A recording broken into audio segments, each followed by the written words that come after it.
আহলান বিকুম, সালামুন আলাইকুম। কোরআন পাঠ আন্দোলন বনাম আল কোরআন অস্বীকারের চেষ্টা। আলোচনার শুরুতেই আমি একটা গল্প বলতে চাই। সেটা হলো, তিন বন্ধুর খাসির গোস্ত খাওয়ার ইচ্ছে হয়েছে।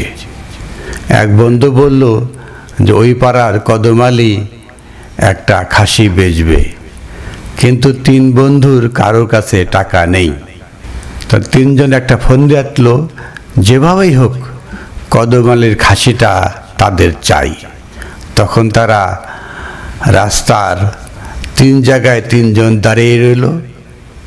এক সময় কদমালি আসলো, খাসিটা নিয়ে বাজারে যাচ্ছে।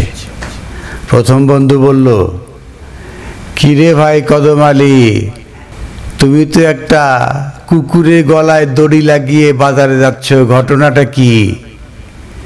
দৌড় ভাই, আপনি তো আমাকে ছাগলকে কুকুর বলছেন। তো দেখতে পাচ্ছি আজ তো কুকুর, তার গলায় দড়ি লাগিয়ে বাজারে যাচ্ছেন। তার কথা পাত্তা না দিয়ে কদমালি চলতেই থাকলো। দ্বিতীয় বন্ধুর কাছে এসলো। তখন দ্বিতীয় বন্ধু বলল, কিরে ভাই কদমালি, তুমি কুকুরের গলায় দড়ি লাগিয়ে বাজারে যাচ্ছ, লোকজন দেখলে তো হা হা করে হাসবে। কদমালি তো রেগে গেল, কি ভাই, আমি ছাগল নিয়ে বাজারে যাচ্ছি আর তুমি বলছো কুকুর? এইভাবে দ্বিতীয় বন্ধু পাশ কেটে চলে গেল। কিছু দূর পর তৃতীয় বন্ধু নাগাল পেল। সেই তৃতীয় বন্ধু বলল, কিরে ভাই কদমালি, তুমি তো কুকুরের গলায় দড়ি লাগিয়ে কই যাচ্ছ, লোকজন দেখলে তোমাকে পাগল বলবে। কদমালি চিন্তায় পড়ে গেল। অবশেষে এই তিনজনের কথা শুনে মনে হচ্ছে যে আমারই ভুল হচ্ছে। তখন সে ছাগলটাকে ছেড়ে দিল। অবশেষে কুচক্রী সেই তিন বন্ধু ছাগলটাকে ধরে জবাই করে খেয়ে ফেলল। সেই হিটলারের তথ্যমন্ত্রী গোয়েবলস বলেছিল যে কোনো মিথ্যাকে যদি 100 বার বলা হয় সত্যি হিসাবে, তাহলে একসময় সেটা সত্যতে পরিণত হয়। আমাদের সমাজে যেটা হয়েছে সেটা মহাবিস্ময়কর গ্রন্থ আল কোরআনের সূরা আরাফ 7:16 আয়াতে বলা হচ্ছে, ওয়ালা ফাবিমা আগওয়াইতানি। শয়তান বলছেন যে যেভাবে আমি প্রবঞ্চিত হলাম, লা আকুদান্না লাহুম সিরাতাকা আল মুস্তাকিম, আমি সেই সরল পথে একদম কয়েদ হয়ে অবস্থান করব। সুম্মা লা আতিয়ান্নাহুম মিন বাইনি আইদিহিম, সেই সরল পথে দাঁড়িয়ে তাদের কাছে আসব, তাদের সামনে দিয়ে, ওয়া মিন খলফিহিম, তাদের পেছন দিয়ে, ওয়া আন আইমানিহিম ওয়া আন শামাইলিহিম, তাদের ডান পাশ থেকে তাদের বাম পাশ থেকে আসব। ওয়ালা তাজিদু আকসারাহুম শাকিরিন, আপনি শুকরকারী পাবেন না। এই হলো শয়তানের আমোঘ চ্যালেঞ্জ, যে রাস্তার উপরে দাঁড়িয়ে তাকে সকলকে বিভ্রান্ত করবে। আকসারাহুম শাকিরিন, অধিকাংশ লোককে শুকরকারী পাবেন না। শুকরকারী আয়াতটা কোনটা? সেটা হলো সূরা আহকাফের 15 নম্বর আয়াতের মাঝামাঝি যেটা বলা হয়েছে, ওয়ালা রাব্বি আউজিনি আন আশকুরু নিয়ামাতাকা আল্লাতী আনআমতু আলাইয়া। এটা হলো শুকর করার আয়াত। সূরা যুখরুফ আয়াত 36-এ বলা হচ্ছে, ওমা ইয়াশু আন যিকরি রহমান নুকাইদু লাহু শায়তানান ফাহুয়া কারিন। যে ওমা ইয়াশু আন যিকরি, ইয়াশু ঈশা অন্ধকার, যে অন্ধকারে আন্দাজ মতো চলে জিক্রি রহমান নিয়ে, তা জিক্রি রহমানকে নিয়ে যারা অন্ধকারে আন্দাজ করে চলে, নুকাইদু লাহু শায়তানান, মহান আল্লাহ আহকামুল হাকিমিন তাদের সাথে একটা শয়তান কয়েদ করে দেন। ফাহুয়া লাহু কারিন, তখন শয়তান তার সাথী হয়ে যায়। আমাদের দেশে বেশ কিছু লোকজন কোরআন জানে না, আন্দাজি হয়ে চলে, আন্দাজ মতো কথা বলে। তারা অন্ধকারে আন্দাজ মতো কথা বলে। নকায়দুল্লাহ শয়তানান, শয়তান তাদের একদম কয়েদ করে দেন আল্লাহ। ফাহুয়া লাহু কারিন, শয়তান তার সঙ্গী। সূরা তাহা নেক্সট আয়াত 125 এসে বলা হচ্ছে, ক্বালা রাব্বি লিমা হাশারতানি আমা। সে তখন রবকে বলবে, হে আমার রব, আমাকে কিভাবে অন্ধ করে উঠালেন? ওয়াকাদ কুনতা বাসীরা, একটু আগে তো আমি দেখতে পেতাম। ক্বালা কাযালিকা আতাতকা আয়াতুনা ফানাসিতুহা, এই আপনারাই এই আয়াতকে, আতাতকা আয়াত, আপনার কাছে আয়াত এসেছিল, ফানাসিতাহা, সে ভুলে গিয়েছিল। ওয়া কাযালিকা আল-ইয়াওমা তুনসা, আর এভাবে রব বলবেন, এভাবে আমি আপনাকে ভুলে গেলাম। যারাই আল কোরআনকে আন্দাজে চলেছে, যারা আল কোরআনকে এড়িয়ে চলেছে, তারা তো অন্ধ।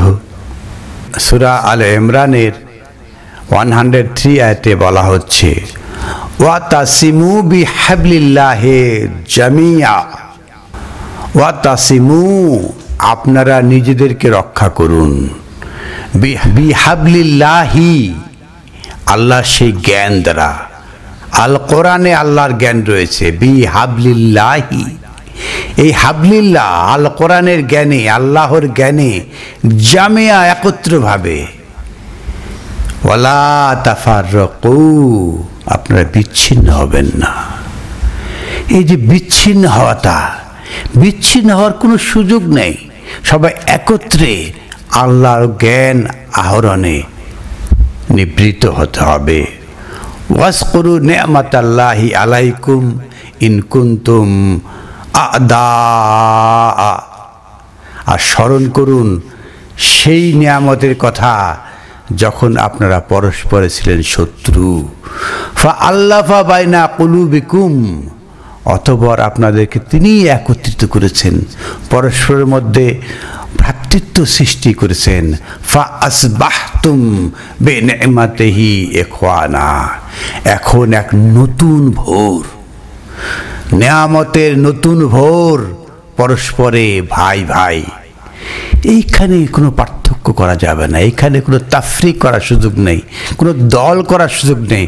দল করে আপনি দলের কোনো গোষ্ঠী তৈরি করার কোনো গোষ্ঠীর, আপনি কোনো সংস্থা তৈরি সেই সংস্থার, এই ধরনের সুযোগ মহান আল্লাহ আহকামুল হাকিমিন আমাদেরকে দেননি। সূরা রুমের 31 আয়াতে বলা হচ্ছে, মুনিবিনা ইলাইহি, আপনারা একমুখী হন। ওয়াত্তাকুহু, তাকে জানুন। ওয়া আকিমুস সালাত, আর আপনারা সালাত, আকিমুস সালাত, সম্মিলিতভাবে সালাত কায়েম করুন। তাফরিক করার কোনো সুযোগ নেই। ওয়ালা তাকুনু মিনাল মুশরিকিন, আপনি তাফরিক করেন, আলাদা আলাদা হন, একমুখী ছাড়া বিভিন্নমুখী হন, তাহলে আপনারা মুশরিক হবেন। মিনাল্লাযিনা ফাররাকু দীনাহুম, আপনাদের মধ্যে থেকে যারা দিনকে তাফরিক করেছে, একটা আন্দোলন তৈরি করেছে, একটা সংগঠন তৈরি করেছে, একটা গোষ্ঠীতে ভাগ হয়েছে, বিভিন্ন রকম দলে দলে ভাগ হওয়া। ওয়া কানু শিয়ান, একটা দল হয়েছে, কোরআন পাঠ আন্দোলন, এরকম আল কোরআন যারা পাঠ করে তারা আবার একটা আন্দোলন তৈরি করে, একটা দল, একটা গোষ্ঠীর আত্মপ্রকাশ করে। কিভাবে? কুল্লু হিজবিন বিমা লাদাইহিম ফারহুন, প্রত্যেকে উল্লাসিত, সাংবাদিক সম্মেলন করে, প্রত্যেকে উল্লাসিত থাকে। এটা তো কোনো সুযোগ নেই। আপনি কোনো দলের, কোনো গোষ্ঠীর কোনোভাবেই নাম্বারিং করার, কোনো গ্রুপিং করার কোনো সুযোগ মহাবিশ্বকর গ্রন্থ আল কোরআনে দেয় নাই। যে কোরআন পাঠ আন্দোলন, এই দলটির আত্মপ্রকাশ সাংবাদিক সম্মেলনে একটা ছোট্ট অংশ আপনাদের সামনে পেশ করছি। এই ভিডিওর শেষ পর্যন্ত আপনারা দেখবেন। কোরআন পাঠ আন্দোলন নামক একটি সংগঠনের আত্মপ্রকাশ বা যাত্রা নিয়ে আজকে এখানে আপনাদের সামনে হাজির হয়েছি। তো কোরআন পাঠ আন্দোলন, এই যে শব্দগুলো, এই শব্দগুলির নির্বাচন, এই শব্দগুলিকে আমরা যে একসাথে করেছি, এর পিছনে অনেক চিন্তা ভাবনা করেছি আমরা। এর পক্ষে বিপক্ষে বহুত মতামত আছে, এগুলো নিয়ে আশা করি কথা হবে। মাতৃভাষায় কোরআন উপলব্ধি করার জন্য কোরআনে ব্যবহৃত যে সমস্ত শব্দ ভাণ্ডার, প্রতিশব্দ ইত্যাদি যা আমরা বাংলাতেও ব্যবহার করি, এ জাতীয় বহুবিধ শব্দসমূহের পরিচিতিকরণ কর্মসূচি গ্রহণ করা হবে। কোরআন পাঠ সহায়িকামূলক প্রচুর বই পত্রিকা রচিত হবে। তো প্রথমে তো আরবি ভাষায় পড়তে হবে, যেহেতু কোরআনকে আরবি ভাষায় আল্লাহ নাজিল করছে, কোরআনান আরাবিয়ান লাআল্লাকুম তাআকিলুন। আমি কোরআনকে আরবি ভাষায় নাজিল করেছি যাতে তোমরা বুঝতে পারো। তাহলে আরবি ভাষায় নাজিল করেছেন, সব ভাষায় তো নাজিল করা সম্ভব না। তো এই জন্য আল্লাহ একটি ভাষাকে চুজ করেছেন, কিন্তু বুঝার জন্য আল্লাহ রাব্বুল আলামিন ভাষা, সকল ভাষার স্রষ্টা হচ্ছেন আল্লাহ। এ কথা আমাদেরকে বুঝতে হবে, এটা কোরআনের কথা। সকল ভাষার স্রষ্টা হচ্ছে আল্লাহ। কোনো ভাষাকে অবজ্ঞা করার কোনো সুযোগ নাই। যদি কোনো ভাষাকে অবজ্ঞা করেন তাহলে প্রকারান্তরে আপনি আল্লাহকে অবজ্ঞা করছেন। সালামুন আলাইকুম নিয়ে ঝগড়ায় লেগে গেলাম। সালামুন আলাইকুম কি ইসলামের মূল ফান্ডামেন্টাল? আপনাকে বুঝতে হবে যে ইসলাম প্রচারে সর্বাগ্রে সর্বপ্রথম আল্লাহ এবং তার রসুল কোন বিষয়কে গুরুত্ব দিয়েছেন। ইসলামের ফান্ডামেন্টাল বিষয়টা হচ্ছে পাঠ করা, বা ইমানের আগেও পাঠ করতে হবে। এই জন্য আমরা কোরআন পাঠ আন্দোলন নাম রেখেছি। এটা দেয় নাই আপনাকে? এটা দেয় নাই? দেখেন,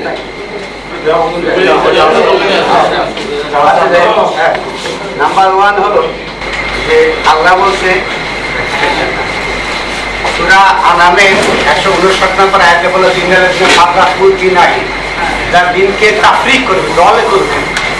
আমার কানুশিয়া এবারে দলে বিভক্ত হবে, প্লাস কালাই বিন্দু সাহেব তোমার কোনো সম্পর্ক নেই। তাহলে আমরা যে সংগঠন কোরআন পাঠ আন্দোলন, এখানে বলা হয়েছে নতুন সংগঠন, তার ইসলামে কি কোনো সংগঠনের মানে আলাদা দল করার কোনো সুযোগ আছে কিনা, 1 নম্বর। 2 নম্বর, নাম দিচ্ছেন কোরআন পাঠ আন্দোলন। আল কোরআনে, মহাবিশ্বকর গ্রন্থ আল কোরআনে কখনো কোরআন বলা নেই, এটা হচ্ছে আল কোরআন। কোরআন পাঠ আন্দোলন, আমরা এই কোরআন চিনি না, আপনার কেউ চিনেন, আমি চিনি, প্রশ্ন হয়ে গেল। 2 নম্বর কথা হলো যে আপনারা যে এই জন্য আহ্বায়ক কমিটি, সংযুক্ত আহ্বায়ক, সদস্য সচিব, উপদেশ মন্ডলীর মধ্যে আমি কয়েকজনকে ফোন দিয়েছি, তারা জানে না, এই প্রোগ্রামে কোনো খবরই জানে না। মোস্তফা হজ্জমান এদেরকে ফোন করেছে আমি এই অনুষ্ঠান চলাকালীন সময়, এরা কেউ জানে না, এদের নাম এটা সংযুক্ত করা হয়েছে। 3 নম্বর প্রশ্ন, সারা বিশ্বে যে ঘূর্ণধারা গণতন্ত্র কুখ্যাত গ্রন্থ চালু আছে, সেখানে থাকে আহ্বায়ক, যুগ্ম আহ্বায়ক, সদস্য সচিব, এগুলো কে নির্বাচন করলো? এই গণতান্ত্রিক প্রক্রিয়ায় এখানে নাম ঘোষণা করা হয়েছে। এরা কি আসলে সেই ঘূর্ণধারা 50 গণতান্ত্রিক প্রক্রিয়ায় কোরআন শেখানো হচ্ছে? এটাই এই গণতন্ত্র কোথায় আসলো?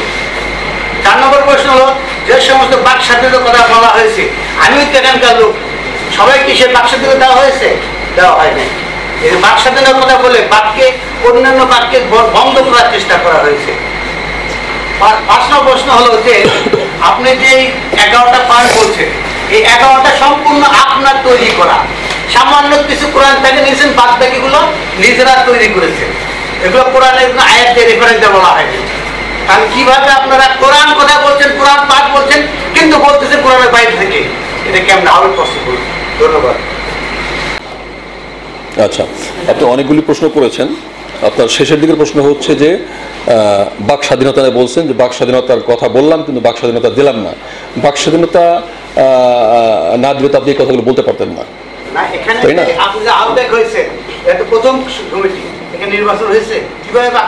আমি আপনার যে প্রশ্ন উত্তর দিয়েছি ওই প্রশ্নটা শুনুন আগে।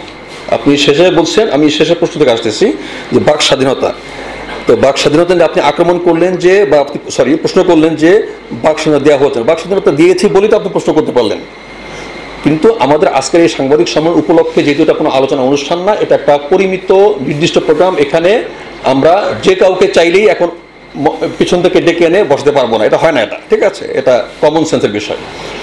আর প্রশ্ন করার যে এখতিয়ার আপনি চেয়েছেন, আপনি এটা মিডিয়া থেকে এসে বলছেন, সেই মিডিয়া থেকে আপনি কিন্তু প্রশ্ন করেছেন, সুতরাং বাক স্বাধীনতা আমরা হরণ করি নাই এখানে গেল। আর আপনি অনেকগুলো প্রশ্ন করেছেন, সবগুলো তো আমার মেমোরিতে নাই। প্রথম যে বলেছেন দলের কথাটা বলেছেন, ঠিক আছে, এখন ইন্নাল্লাযীনা ফাররাকু দীনাহুম ওয়া কানু শিয়ান লাস্তা মিনহুম শাইইন, যে আয়াত আপনি বললেন, ঠিক আছে, যে আমরা একটি দল। এখন আমরা এখানে কিন্তু এই যে কোরআন পাঠ আন্দোলন, এটা কিন্তু কোনো মুসলিমদের কোনো দল না, এটা কোনো দল না, এটা যে আমরা এই কার্যক্রমের সাথে জড়িত তাদের বাইরে অন্য কাউকে আমরা মুসলিম মনে করি না, এমন তো না। সুতরাং আমরা দল হয়ে গেছি, এই ধরনের কোনো ঘোষণা এর মাধ্যমে দেওয়া হচ্ছে না। নতুন সংগঠন কোরআন পাঠ আন্দোলনের আত্মপ্রকাশ, জি, নতুন সংগঠন, হ্যাঁ, সংগঠন যে কোনো সামাজিক সংগঠন থাকতে পারে, এটা নিয়ে আমি কোরআনের কোনোই দেখি না। আপনি কোরআনের যে আয়াত বলছেন সেই আয়াত এই সংগঠন করার ক্ষেত্রে কোনো প্রতিবন্ধক বলে আমি মনে করি না। আর এর মাঝখানে আরো কি প্রশ্ন করেন সেগুলো মেমোরিতে নাই, আপনাকে আবার বলতে হবে। কোরআন পাঠ, আল কোরআনে মহাবিশ্বকর গ্রন্থ আল কোরআনে আল কোরআন বলা হয়েছে, আপনি আল কোরআন নামটাই বাদ দিলেন, প্রথমে কোরআনের বিকৃতি শুরু করছেন। জি বলেন। এখানে কিন্তু আল কোরআন নাই, না এটা হলো পাঠ। কথা বলেন, কথা আপনি পাঠ না, আপনি যে কথাটা বলছেন আপত্তি করছেন, কোরআনে সেটা যদি থেকে থাকে, একদিক দিয়ে আপত্তি করবেন, একটা আয়াত নিয়ে আরেকটা আয়াতে আছে সেটাকে উপেক্ষা করবেন, এটা তো সুযোগ নেই। আল্লাহ রাব্বুল আলামিন কোরআনে বলছে যে কিছু মানতে কিছু মানতে চলবে না, কোরআনের পরিপূর্ণটা মানতে হবে। তা আপনি একদিকে আল কোরআনে আমাদের তো আপত্তি নাই, আমরা যদি আপনি আমাদেরকে পরামর্শ দিবেন, আমরা বলেছি যে পরবর্তীতে যদি আপনারা কোনো পরামর্শ থাকে সেই সুযোগ আছে, এটা আমরা সূচনা করছি, আপনারা পরামর্শ দিলে আমরা সেটাকে সংযোজন করব। এখানে যদি কোরআন দিয়ে যদি আপনার আপত্তি থাকে, আপনার আপত্তিটা যথাযথ হলে কোরআন মোতাবেক বলে আমরা কেন নেব না? আমরা তো সবাই কোরআনের পক্ষে লোক। তো কোরআনের পরিচয় আল্লাহ কোরআন দিয়ে মানে ইয়াসিন ওয়াল কোরআনিল হাকিম, এখানে আল্লাহ রাব্বুল আলামিন কোরআন বলেছে, এখানে আল কোরআন ইয়াসিন ওয়াল কোরআন, ঠিক আছে, মানে আল্লাহ আছে, কিন্তু আল কোরআন অন্য জায়গায় কোরআন শব্দটা আল্লাহ পাক আল শব্দ বাদেও করেছেন, এরকম একটা কি পাঠ, সেটা পাঠ, সে যাই হোক, সে পাঠই তো আমরা বলতেছি, আমাদের উদ্দেশ্যই তো পাঠ। কোরআনের বাইরে আপনিও না, কোরআনের বাইরে আমিও না, আমরা সবাই কোরআন চাচ্ছি, আমরা কোনো সংগঠনের নামে বিভক্তি চাচ্ছি না। এখানে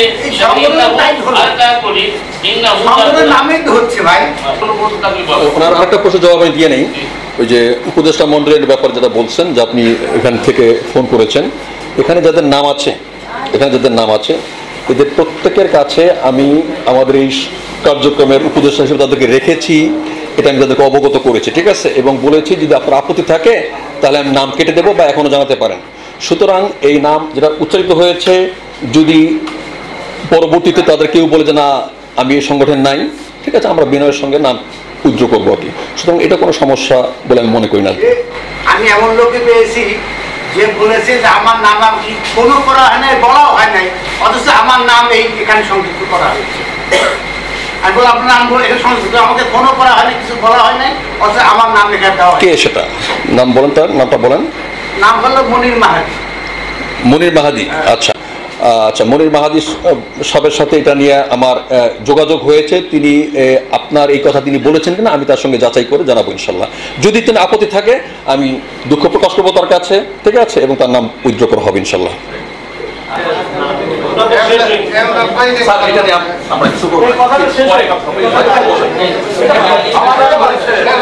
আপনি বলছেন যে এই অনুষ্ঠানে কেউ প্রশ্ন করতে পারবে, কেউ কোনো কথা বলতে পারে না।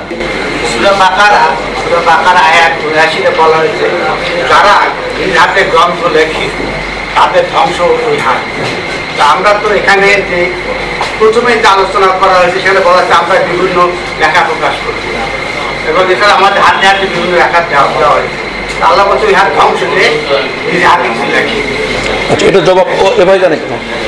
এখানে যে প্রশ্নটা করা হয়েছে সূরা আল বাকারার ৭৯ নম্বর আয়াত, তাই না?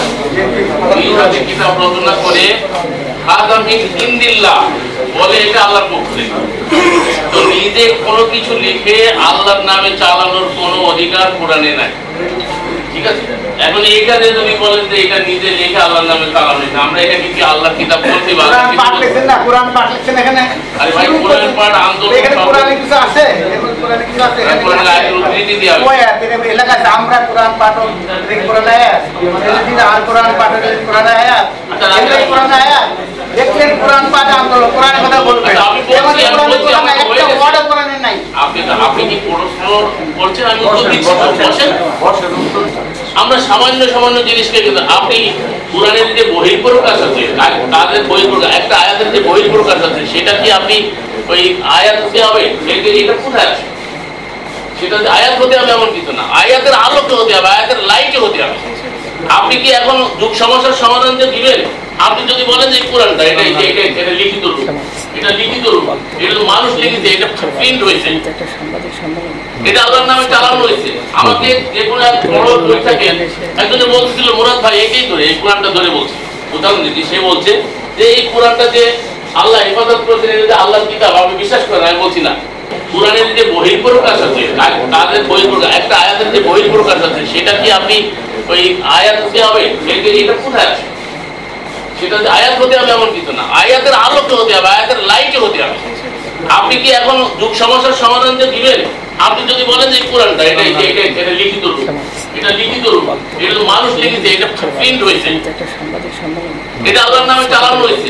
আমাকে যে কোনো এক বড় বৈঠকে একজনে বলছিল, মুরাদ ভাই এটাই ধরে এই কোরআনটা ধরে বলছে, উদাহরণ দিচ্ছি, সে বলছে যে এই কোরআনটা যে আল্লাহ হেফাজত করেছেন, এটা যে আল্লাহর কিতাব, আমি বিশ্বাস করেন, আমি বলছি না।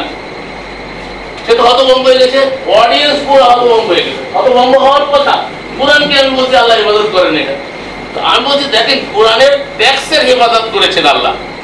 আল্লাহ বলছেন না নাহনু নাযালনা যিকরা ওয়া ইন্না লাহু লাহাফিজুন, আমি এই কোরআনকে নাযিল করেছি, এটা কি কোরআনের আরবি আল্লাহুম তাআকিলুন, সেটা আরবি ভাষায় নাযিল করেছে। আল্লাহ রাব্বুল আলামিন আরবিতে নাযিল করে তার হেফাজতের দায়িত্ব নিয়েছেন। কোরআনের অনুবাদ তার কোরআন না, তো কোরআনের অনুবাদের হেফাজতের দায়িত্ব তো আল্লাহ পাক দেন নাই। এই জন্য আমাদেরকে কথা বুঝতে হবে। আর আপনাকে প্রত্যেকটা বিষয়ে যে কোরআন দিয়ে বলতে আপনাকে তো আমি কথাই বলতে পারবেন না, ওরা তো কথা বলারই অধিকার। বাংলায় কেন কথা বলে? কোরআন তো আরবিতে না দিলে, বাংলায় কেন কথা বলছেন আপনি? এখানে কোরআনের লাইটে কথা হচ্ছে কিনা, কোরআন বহির্ভূত কোনো কথা হচ্ছে কিনা, কোরআনের বিরুদ্ধে কোনো কথা এসেছে কিনা, সেটা আপনি বলতে পারেন। আশা করি প্রশ্ন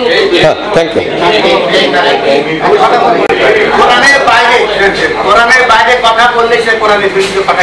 আমি সহযোগী কোরআন না, ঠিক হয়েছে কথা, এই কোরআন কি কোরআন না? আপনি অস্বীকার করেন।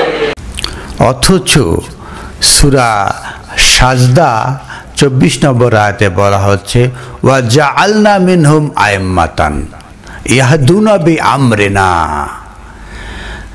যে মহান আল্লাহ হাকামুল হাকিম তাদেরকেই নেতা বানিয়েছেন, আল্লাহ বানিয়েছেন নেতা, এরা নিজেরা নেতা, কেউ আহ্বায়ক, কেউ যুগ্ম আহ্বায়ক, কেউ সদস্য সচিব, কেউ উপদেষ্টা, নিজেরা নিজেরা নিজেরা একটা নেতা তৈরি হয়েছে।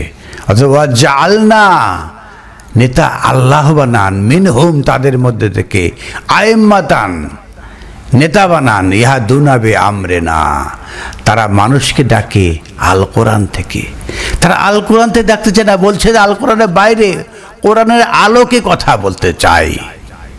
অথচ অবশেষে বলছে যে এই কোরআন সেই কোরআন নয়, জিকরা বলার চেষ্টা করেছে।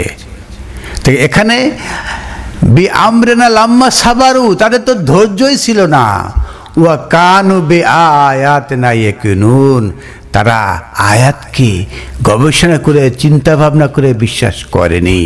তাই বলছে ওয়া কানু বিআয়াতিনা ইয়াকিনুন, যারাই নেতা হবে তারা আয়াতের বিশ্বাসী হবে, আয়াত গবেষণা পর্যালোচনা করি তারা বিশ্বাস আনবে।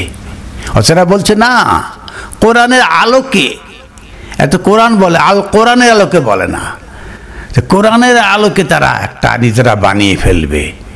কোরআনকে অস্বীকার করছে, কোরআনকে বলছে জিকরা, আল্লাহ জিকরাকে সংরক্ষণ করবেন, কোরআনকে নয়, এইভাবে বলার চেষ্টা করছেন। কোরআনকে অস্বীকার করে কোরআন পাঠ আন্দোলন তৈরি করছেন, কোরআন অস্বীকার আর কোরআন পাঠে আন্দোলন। আপনারা এই যে ভিডিও দেখলাম তার শেষে খেয়াল করবেন যে কিভাবে কোরআনকে অস্বীকার করা হয়েছে। অথচ তারা বলছে জিকরাকে সংরক্ষণ করবে। মহাবিশ্বকর গ্রন্থ আল কোরআনের সূরা কামারের 17 আয়াতে যেটা বলা হয়েছে, ওয়ালাকাদ ইয়াসসারনাল কোরআন লিযিকর, কোরআন হলো স্মরণিকার জন্য। তা কোরআন আর স্মরণিকার পার্থক্য থাকলো? ওয়ালাকাদ ইয়াসসারনাল কোরআন, এই কথা আমরা যারা কোরআন পাঠ করি সবাই বলে থাকি। লিযিকরি, স্মরণিকার জন্য। কোরআন হলো কি? স্মরণিকার জন্য। ফাহাল মিন মুদ্দাকির, কি আছে এই স্মরণ করার জন্য? তাহলে আমাদের দেশে যে দল গঠন করা প্রক্রিয়া, নেতা হবার তো প্রক্রিয়া, কোরআনকে অস্বীকার করে কোরআনের আলোকে নিজেরা কিছু বলার প্রক্রিয়া, বলার প্রচেষ্টা, অবান্তরভাবে অন্যান্য কথা বলার প্রচেষ্টা রয়েছে। আসুন আমরা মহাবিশ্বকর গ্রন্থ আল কোরআনের আলোকে নয়, কোরআন দিয়ে জীবন করি, কোরআনের পুঙ্খানুপুঙ্খানু আয়াতের অনুসরণ করি। আলহামদুলিল্লাহি রব্বিল আলামিন।